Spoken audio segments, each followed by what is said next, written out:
Eh bien salut tout le monde, c'est Dimitri, j'espère que vous allez tous très bien. Aujourd'hui les amis, j'ai le plaisir de vous retrouver pour un nouvel épisode issu de notre série, mais concrètement à quoi ça sert. Ainsi, comme vous avez pu le voir au titre de la vidéo, cet épisode sera axé sur le NAS. Pour ceux qui auraient loupé les deux précédents épisodes de la série, je vous rappelle brièvement le concept. Ainsi, pour chaque épisode, je vais me focaliser sur un objet ou une technologie qui n'est pas forcément courante et qui est souvent méconnue du grand public. Ça a donc été le cas pour l'Apple Watch, HomeKit et cette fois-ci le NAS. Le but étant de vous définir l'objet le plus simplement et succinctement possible. Et puis enfin de répondre à la question fatidique liée à cette série, mais concrètement à quoi ça sert. Bref, si jamais vous avez des objets qui correspondent à cette série, eh bien n'hésitez pas à en faire part dans l'espace commentaire. Sur ce, c'est parti, on commence tout de suite avec l'épisode 3, mais concrètement, qu'est-ce que c'est qu'un NAS ? Bon et bien sans plus attendre, je vous propose de commencer tout d'abord par une question basique, mais qu'est-ce que c'est déjà qu'un NAS ? Effectivement, avant de se poser la question si c'est réellement utile ou non, ça serait intéressant de savoir de quoi on parle réellement. Pour commencer, derrière cette vague identité NAS se cache l'acronyme Network Attached Storage. Contrairement à cette appellation qui peut faire peur au premier venu, il n'en reste pas moins d'un objet extrêmement pratique et simple d'utilisation.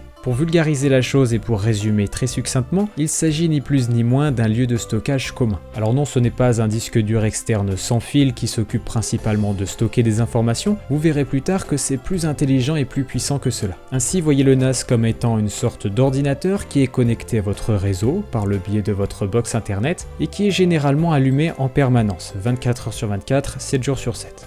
Ce dernier permet donc de stocker des données, mais également de les partager. Le principal intérêt de posséder un NAS est donc de centraliser toutes ces données à un seul et même endroit, qui est donc ce dernier. Il est ainsi parfaitement accessible à tous vos appareils qui seront eux-mêmes connectés au réseau, c'est logique. On peut par exemple citer un ordinateur, un smartphone, une tablette, une console de jeu, voire même une télé connectée par exemple. Ainsi, tous les transferts de fichiers se font directement via le biais du réseau, sans fil si vous êtes en Wi-Fi ou en câble. Vous l'aurez compris, ici plus besoin de s'embêter avec quelconque adaptateur. Du moment que vous êtes connecté à votre réseau, en fil ou en sans fil, eh bien vous aurez directement accès à votre NAS.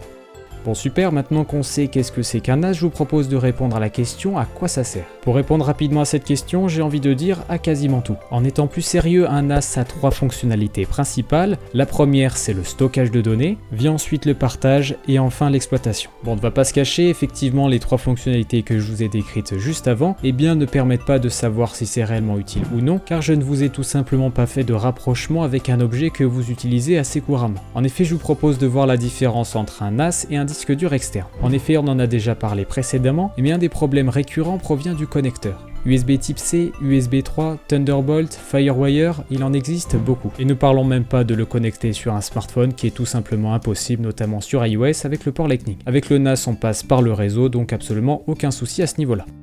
Ainsi, ça rejoint le deuxième point que je comptais évoquer avec vous, un NAS est toujours positionné à un endroit fixe. Étant connecté au réseau, il n'a absolument aucune raison de bouger, contrairement à un disque dur externe que vous devez brancher et débrancher pour le connecter à la machine souhaitée. Cependant, on notera que certains disques durs externes sont disponibles en sans fil et donc peuvent être accédés via le réseau. Malgré tout, attention, nous verrons plus tard dans la vidéo que ce ne sont tout de même pas des NAS. Contrairement à un disque dur externe, il est également possible d'accéder à distance à votre NAS. Ainsi, si vous le configurez convenablement, il est même possible d'y accéder dans le train, dans le bus ou même directement à votre travail par exemple. Et enfin pour terminer, le NAS ne permet pas que de stocker et partager des données, mais également de les exploiter contrairement au disque dur externe.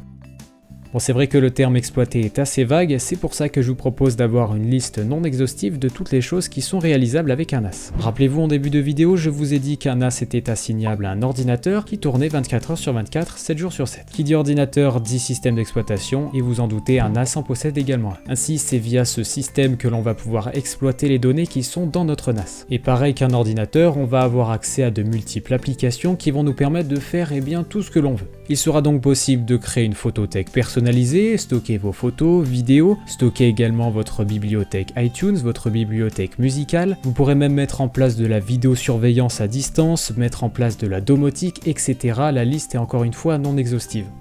Ainsi pour ma part, sur mon NAS Synology, j'ai installé plusieurs logiciels qui me permettent de faire plusieurs choses. J'utilise donc un logiciel qui me permet de simuler une sorte de Netflix avec les séries que je veux. Toutes mes vidéos, films et séries sont stockées directement sur le NAS. et sont regardables à n'importe quel moment directement sur mon ordinateur, mon smartphone, ma tablette et pourquoi pas l'Apple TV. Ce qui fait bien entendu la différence d'un NAS et d'un disque dur externe connecté, c'est que je n'accède pas directement aux fichiers vidéo pour les lire avec le lecteur de mon choix, mais j'utilise une application prévue pour cet effet. Estampillé DS Video, c'est une application propre au système d'exploitation DSM prévue pour Synology. Cette application permet d'avoir ni plus ni moins Netflix directement chez vous avec le contenu de votre choix. Une fois une nouvelle vidéo ajoutée dans votre NAS, le logiciel DS Video va se charger d'analyser le fichier pour récupérer directement depuis diverses sources internet les informations rattachées à votre vidéo. Si par exemple c'est un film, il vous retrouvera la pochette du film, les acteurs, le synopsis, le titre, etc. L'application intègre même un système de persistance de données permettant de savoir si vous avez vu ou pas tel ou tel épisode. Bref, vous l'aurez compris, ce genre de solution est vraiment optimale, surtout pour les personnes qui comme moi ne trouvent pas tout ce qu'ils veulent à un même endroit, comme par exemple Netflix.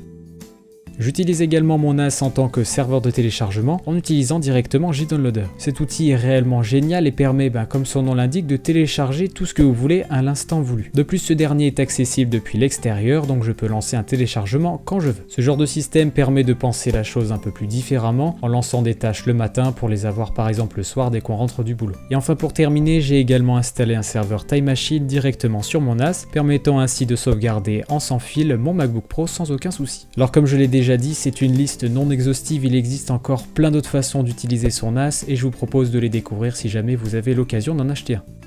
Bien maintenant que nous avons vu comment le NAS arrive à exploiter nos données, il est important de savoir comment il arrive également à les stocker. Un des critères qui va vous faire acheter un NAS en particulier est surtout son type de stockage. Ainsi, avant de faire votre choix, vous verrez une mention 1B, 2B, 3B, voire même plus. Alors non, on ne va pas parler de fruits ici, mais plutôt d'espace de stockage. Ainsi, plus vous aurez de B, plus vous allez pouvoir y mettre de disques durs. Si vous avez une B, vous allez pouvoir mettre un disque dur. Si vous en avez deux, eh bien deux disques durs. Vous l'aurez compris, plus vous aurez de B, plus la capacité de stockage totale augmente, tout comme le prix au passage. Outre le fait d'augmenter significativement la capacité de stockage totale, vous aurez la possibilité d'augmenter la sécurité de vos fichiers en utilisant le système RAID. Également connu sous le nom Redundant Array of Abandoned Disk, cette solution va vous permettre de réaliser deux choses. La première, c'est d'unifier tous vos disques de stockage pour en faire qu'un seul. Personnellement, je ne vous recommande pas forcément ce mode car ça revient quasiment la même chose d'avoir une seule baie dans votre disque. Le deuxième mode, étant beaucoup plus réputé et sécurisé, vous propose de dupliquer vos données à travers tous vos disques.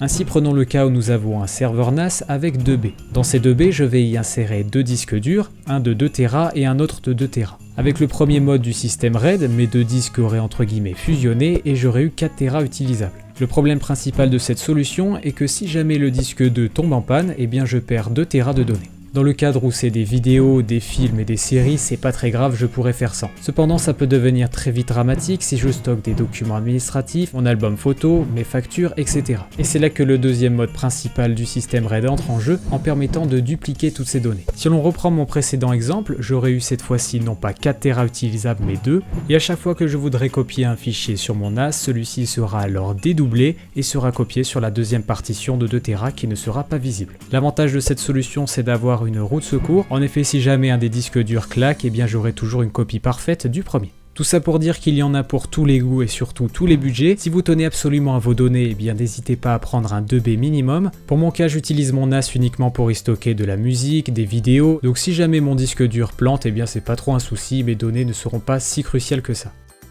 Ainsi, c'est pour cela que j'ai opté pour un NAS Synology avec une seule baie et un disque dur de 3 Tera à l'intérieur. Bien, maintenant que je vous ai montré un panel d'échantillons de ce que c'est faire un NAS, je vous propose qu'on réponde ensemble à la question suivante: est-ce que c'est vraiment utile ? Alors bien entendu, cela dépend de l'utilisation de la personne, mais si je devais répondre par moi-même à cette question, je dirais que c'est quasiment un indispensable. Voyez le NAS comme étant un investissement à long terme. Celui-ci va durer très longtemps en fonction de votre disque dur. Bien entendu, une fois que votre disque dur aura claqué, vous pourrez le changer. Alors ce que j'aime énormément dans le NAS, c'est surtout sa flexibilité. En effet, on peut l'utiliser pour stocker ses photos, vidéos, on peut même lire des vidéos sur une console de jeu, sur sa télévision, et il est même possible de lancer des téléchargements par exemple. Le système d'exploitation du NAS intègre souvent des briques pouvant être installées sans bricoler quoi que ce soit et ainsi profiter d'un serveur mail, d'un serveur VPN, un serveur web, un serveur iTunes et plein d'autres logiciels que ça soit pour particuliers ou développeurs. Alors si jamais vous êtes convaincu mais vous vous demandez si c'est compliqué à mettre en place, eh bien je vous réponds pas du tout. En effet, il suffit de brancher le NAS à votre box, puis de le configurer en utilisant l'interface d'installation du NAS. C'est très simple et c'est à la portée de n'importe qui. Alors si jamais ça vous intéresse, au niveau du prix, il faut compter l'achat d'un NAS avec en séparer les disques durs internes. Bien entendu, il existe plusieurs marques disponibles sur le marché,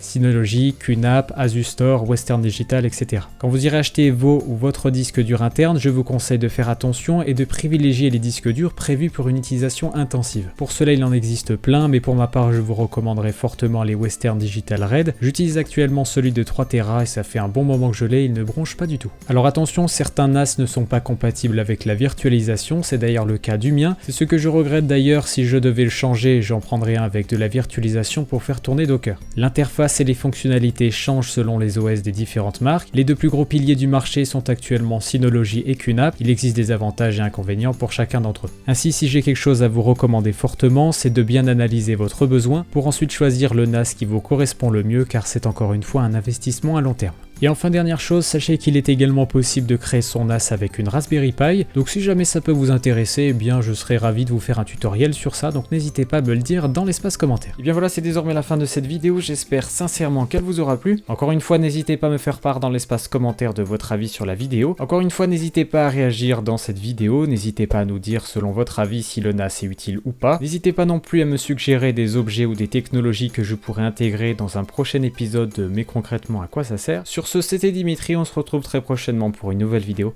Allez, ciao tout le monde!